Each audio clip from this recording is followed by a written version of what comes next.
আচ্ছা চলুন একটি মানবতার গল্প শোনানো যাক।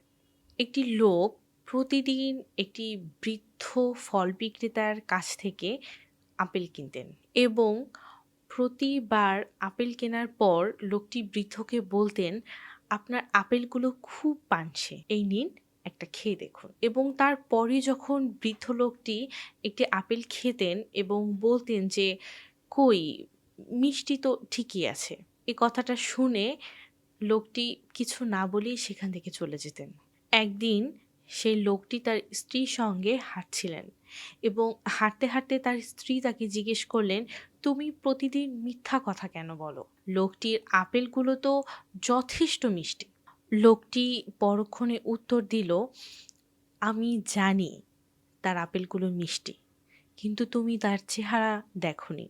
বৃদ্ধটি খুবই গরিব এবং অসহায়। তিনি খুব কষ্টে নিজের পরিবারের জন্য খাবার সংগ্রহ করেন। তাই প্রতিবারই আমি যখন তার কাছ থেকে আপেল কিনি, আমার ভাগের একটা আপেল আমি তাকে খাইয়ে আসি। লোকটি এবং তার স্ত্রী আপেল কিনে চলে যাওয়ার পরে পাশের মুদি দোকানদার ফল বিক্রেতাকে জিজ্ঞেস করলেন, "আমি প্রতিদিন লক্ষ্য করি আপনি ওই লোকটাকে খানিকটা ওজন বাড়িয়ে দেন। কিন্তু এর কারণটা কি?" বৃদ্ধ হেসে বলেন, "কারণ আমি জানি সে প্রতিবার আপেল কেনার পরে আমাকে একটা করে আপেল খাইয়ে চলে যান।